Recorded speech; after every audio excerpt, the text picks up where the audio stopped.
The region of Sinnoh and Brilliant Diamond and Shining Pearl is vast, with many areas to explore and Pokemon to catch. But what do you do when you've explored every town and forest? You venture down into the winding tunnels of the Grand Underground, of course. Here are 10 things to know before delving into the sprawling Mega Dungeon below Sinnoh in Pokemon Brilliant Diamond and Shining Pearl. You'll gain access to the Grand Underground from the Underground Man in Eterna City. His house is to the right of the Pokemon Center. Talk to the old man and he'll give you an Explorer Kit. Do as he says and keep reporting back to him a few times, as he'll also give you your first Digger Drill to make your secret base, and a few other items. The Grand Underground is made up of 6 different zones that can be accessed from various parts of the map. So go try using your Explorer Kit in every major city to see where you end up.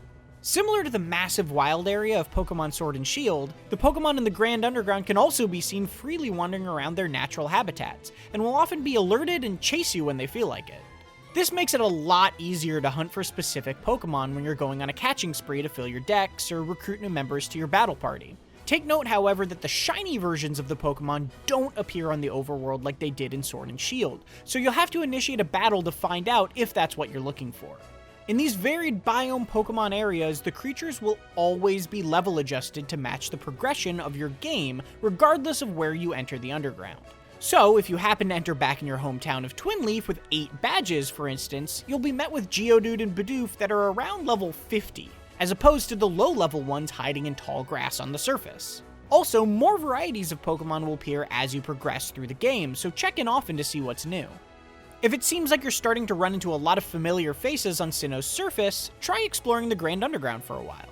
There are actually quite a few Pokemon down there that you won't even find hidden in the tall grass. Also, be mindful of the bigger areas, because you'll find larger Pokemon in those compared to the smaller versions. On your minimap, mining spots are indicated by the yellow shine markers. Once you reach those locations, you have to ping with R to get them to shine, and then you can walk up to them to initiate the session.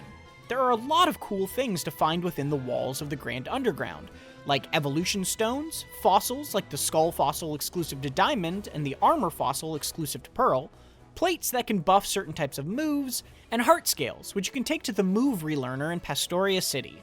There are stone boxes that you'll uncover in the underground that contain Pokemon statues. They range in rarity and size, and it's cool to see what new piece you'll uncover, but they also affect the Grand Underground itself.